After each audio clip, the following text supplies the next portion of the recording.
NLC நிர்வாகம் நடந்து கொள்கிற முயற்சி, பிரச்சனைகளை அணுகிற தன்மை என்பது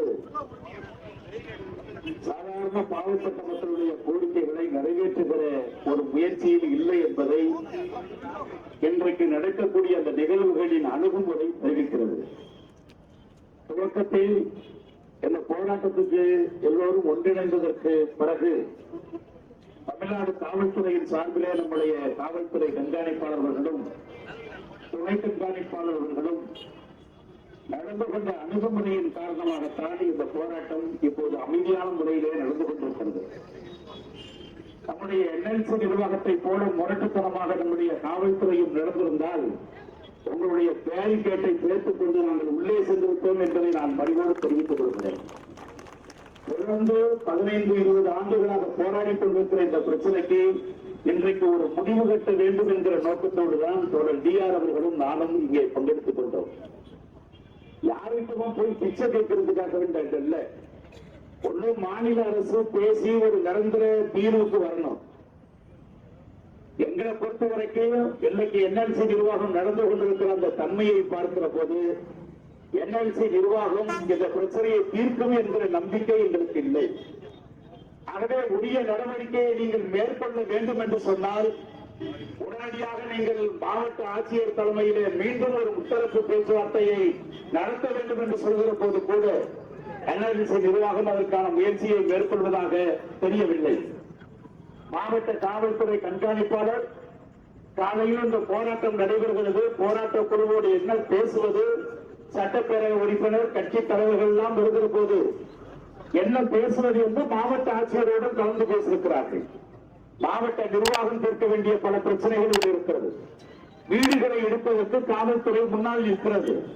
வீடுகளை இடிப்பது ரெவன்யூ அல்லது மாவட்ட நிர்வாகம் என்று சொன்னால் காவல்துறையினுடைய ஒப்புதல் இல்லாமல் அங்கே JCP வந்துவிட்டு திரும்பி போக முடியாது. மக்கள் காவல்துறையை மதிக்கிறது. ஆகவே காவல்துறைக்கும் பொதுமக்களுக்குமான மோதலை உருவாக்கிவிட்டு NLC நிர்வாகம் வேடிக்கை பார்ப்பதற்கு முயற்சிப்பதற்கு காவல்துறை துணை போய்விடக் கூடாது என்பதற்காகத்தான் நாங்கள் காவல்துறை சொல்வதை ரொம்பவும் பொறுமையாக உங்களுடைய அணுகுமுறையில் இருக்கக்கூடிய நல்ல அம்சங்களையும் கவனத்தில் கொண்டு நாங்கள் இந்த போராட்டத்தை ஒரு ஆர்ப்பாட்டமாக நடத்துவது என்ற முடிவுக்கு நாங்கள் வருகை வந்திருக்கிறோம். எங்க ஒரு அம்மா சாந்தின்னு பக்கத்திலே நினைப்பிட்டாங்க. நீங்க சொல்லி ஏற்கனவே எனக்கு 7 வழக்கு இருக்கு. இந்த 7 வழக்கு மேல இன்னொரு வழக்கு வந்தாலும் பரவாயில்ல, நான் உள்ள போறதுக்கு மட்டும் எனக்கு நீங்க சொல்லுங்க, நாங்க உள்ள பெண்களை கூட்டிட்டு போயிடுறேங்கிறாங்க.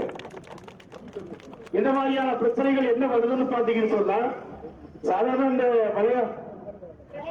பழையமாதேவி பெண்கள் வந்தாங்க. எவ்வளவு காலமா குடிக்கிறதுக்கு தண்ணி இல்ல, ரோடு இல்ல, பட்டா இல்ல, இப்படியே நாங்க போராடிக்கிட்டே இருக்கிறோம்.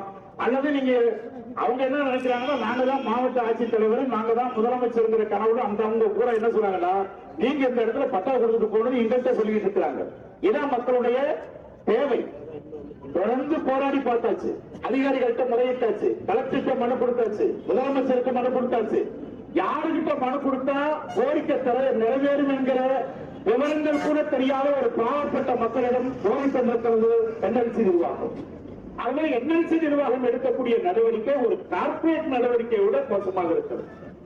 ஆகவேதான் நம்முடைய தோழர்கள் இங்கே பேச்சுவார்த்தைக்கு 10 பேர் உள்ள கூப்பிட்டாங்க. நாங்க பேச்சுவார்த்தை நினைச்சுதான் போனோம். ஆனா அங்க பேச்சுவார்த்தைக்கு போனதுக்கு பிறகுதான் அவங்க பேச்சுவார்த்தைக்கே கூப்பிடல, பேச்சுவார்த்தைக்கு பொருத்தமான அதிகாரிகள் இல்லைன்னு நாங்க அந்த இடத்தை விட்டு வெளியேறி வந்துட்டோம். அங்கே வெளியேறி வந்ததற்கு பிறகு நம்முடைய காவல்துறை உதவி கண்காணிப்பாளர் எப்படியாவது அவர் அந்த இடத்துல ஒரு சமாதானத்தை ஏற்படுத்த வேண்டும் என்பதற்காக அவர் எடுத்துக்கொண்ட அந்த முயற்சியை நாங்கள் மதித்து நாங்கள் மீண்டும் பேச்சுவார்த்தைக்கு உள்ளே சென்றோம். அப்புறம் என்ன பண்ணாங்கன்னா, அடுத்து ஒரு ரூம் காட்டினாங்க. எந்த ரூம்லையும் மனுஷன் உட்கார்ந்து பேசுறது மாதிரி இந்த ரூம் தான் இல்ல. சும்மா ஒரு ரூமுக்குள்ள கூட்டிட்டு போய் அந்த ரூமுக்குள்ள உட்கார்ந்து மனுவை கொடுத்துட்டு போங்க, மனுவை வாங்கதான் வந்தோம்னு சொன்னாங்க. எங்க தோழர்கள் என்ன சொன்னாங்கன்னா, நம்ம மனு கொடுக்கறதுக்கு தான் ஒரு அனுமதியை கேட்டிருக்கிறோம்னு அப்பதான் சொன்னாங்க. அப்புறம் நம்முடைய காவல்துறை துணை கண்காணிப்பாளர் ஒரு மாற்று இடத்துல அந்த அதிகாரிகளை உட்கார வச்சு அங்கு கொஞ்சம் பேரு உட்கார வச்சு நாங்க ஒரு 6 பேர் உட்கார்ந்துருந்தோம். மீதி ஆட்கள் பூரா நின்றுகிட்டு இருந்தாங்க. எங்களுடைய தமிழ்நாடு விவசாயிகள் சங்கத்தினுடைய மாநில தலைவர் DR அவர்கள் கூட ஒரு கடுமையான கோபத்தை அந்த இடத்தில் வெளிப்படுத்தியதற்கு பிறகுதான் இந்த மனுவை பெற்றுக் கொடுக்கிற ஒரு வாய்ப்பையே என்பது கிடைத்தது. ஆனா மனுவில் இருக்கக்கூடிய கோரிக்கையை பற்றி பேசுவதற்கோ கேட்பதற்கோ அதற்கு பதிலளிப்பதற்கோ பொருத்தமான எந்த அதிகாரிகளும் டிஎல்சி நிர்வாகத்துக்குள்ள இப்போதைக்கு என்எல்சி நிர்வாகத்துக்குள்ள உள்ளிருக்க கிடையாது. ஆகவே நாங்க யார்கிட்ட போய் பேசுறது? ஆகவே மனுவை கொடுத்து விட்டு இனிமேல் ஒரு பிரச்சனைக்கு தீர்வு என்று சொன்னால் மாவட்ட ஆட்சியர், காவல்துறை அதிகாரிகள், என்எல்சி நிர்வாகம், போராட்ட குழு சார்பில் ஒரு 10 பேர் பங்கேற்க ஒரு பேச்சுவார்த்தையை நீங்கள் உத்தரவாதப்படுத்த வேண்டும் என்று நாங்கள் வேண்டுகோள் வைத்து அந்த வேண்டுகோளை காவல்துறை, என்எல்சி, மாவட்ட நிர்வாகம் ஏற்றுக்கொண்டதற்கு பிறகுதான் இந்த போராட்டத்தை முற்றுகை போராட்டமாக நாம் நடத்தாமல் ஒரு ஆர்ப்பாட்டமாக நடத்துவது என்ற முடிவிற்கு நாங்கள் இப்போது வருகின்றோம். ஆனால் இங்க இருக்கக்கூடிய மக்கள் கேட்கிற பட்டா பிரச்சனைக்கு அதேமா நீங்க கடலூர் மாவட்டம் முழுவதும் பாத்தீங்கன்னா பெரிய பெரிய ஜாம்பவான்கள்லாம் அமைச்சராக இருக்கிறாங்க. பெரிய பெரிய ஆட்கள், அமைச்சர்கள், எம்எல்ஏக்கள், எம்பிக்கள் எல்லாரும் இருக்கிறாங்க. ஆனா இந்த சாதாரண ஜனங்களுக்கு பட்டா கிடைக்கிறீங்க. எந்த கிராமத்துக்குள்ள போனாலும் இங்கே நீங்க பாத்தீங்கன்னா என்எல்சி நிர்வாகம் நிவாரணம் கொடுக்கறதே பாத்தீங்கன்னா சாதி பார்த்து கொடுக்குறாங்கிறாங்க. ஆனா சாதி கலவரம் வராம பிரச்சனையை பாதுகாக்க வேண்டிய ஒரு பெரும்பொறுப்பு இங்க வருது. சில பேருக்கு நிவாரணம் ரெட்ட மடங்கு கொடுக்குறாங்க. வசதி படைத்தவனுக்கு நிவாரணம் கிடைக்குது, ஏழைகளுக்கு நிவாரணம் கிடைக்கல. ஏழைகளுக்கும் பணக்காரர்களுக்குமான மோதலை ஒன்றிய அரசு தொடர்ந்து உருவாக்குதுன்னா தமிழ்நாடு அரசு இங்க நீங்க நெய்வேலி பகுதியில பிரச்சனையை தீர்ப்பதற்கு மாநில அரசு கூடுதல் கவனம் செலுத்த வேண்டும் என்று நாங்கள் பணிவோடு கேட்டுக் கொள்கிறோம். என்எல்சி நிர்வாகம் போற போக்குல இது எங்க பிரச்சனை மட்டும் இல்லைங்க, இது கலெக்டர் தீர்க்க வேண்டிய பிரச்சனைன்னு சொல்றாங்க. இப்ப கலெக்டர் தீர்க்க வேண்டிய பிரச்சனையா இருந்துச்சுன்னா கலெக்டர் உடனடியாக அதற்கு உரிய நடவடிக்கையை நீங்கள் மேற்கொள்ள வேண்டும் என்று நாங்கள் பணிவன்போடு கேட்டுக்கொள்கிறோம். ஒருவேளை நீங்க எந்த பேச்சுவார்த்தை இன்னைக்கு ஆர்ப்பாட்டம் ஏதோ ஒரு சமாதானம் செஞ்சு நாங்க முடிச்சுட்டோங்கிற மாதிரி நீங்க நினைக்க கூடாது. என ஒரு வார காலத்திற்குள் இந்த பிரச்சனையை தீர்ப்பதற்கு உரிய நடவடிக்கையை எழுத்துப்பூர்வமாக போராட்ட குழுவிற்கு நீங்கள் கொடுக்க வேண்டும் என்று நாங்கள் பணிவோடு கேட்டுக்கொள்கிறோம்.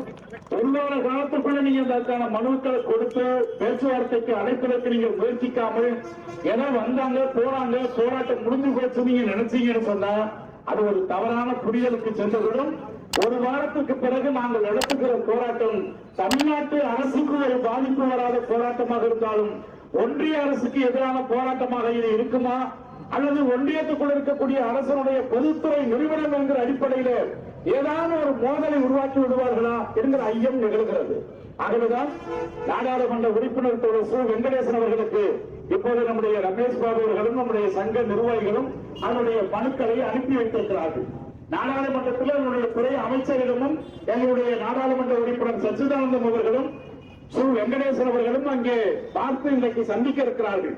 அப்படி சந்திக்கிற போது அவர் கோர் கமிட்டியினுடைய மெம்பராகவும் இருக்கிறார் தோழர் சு. வெங்கடேசன் அவர்கள். அப்படி அவர் வெங்கடேசன் இங்கே வருகை தந்தால் இங்க இருக்கக்கூடிய அனைத்து அதிகாரிகளும் அந்த பேச்சுவார்த்தைக்கு உடன்பட வேண்டும். அப்படி உடன்படுகிற போது பேச்சுவார்த்தையை எளிதாக்க முடியும் என்ற அடிப்படையில் தான் மாண்புமிகு அமைச்சர் அவர்களை டெல்லியில் சந்திக்க வேண்டும் என்று தோழர்கள் வலியுறுத்தியிருக்கிறார்கள். நிச்சயமாக அவர்கள் டெல்லியிலே அந்த அமைச்சரை சந்தித்து முறையீடு செய்வார்கள்.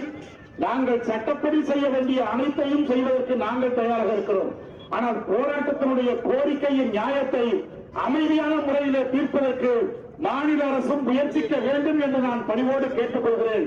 ஒருவேளை நீங்கள் மாநில அரசும் கைவிட்டு ஒன்றிய அரசும் கைவிட்டு என்எல்சி நிர்வாகமும் கைவிட்டால் விவசாயிகள் சங்கமும் விவசாய தொழிலாளர் சங்கமும் அமைதியாக பூப்பறித்துக் கொண்டு போயிருக்கும் என்று நீங்கள் கருதிவிடக் கூடாது.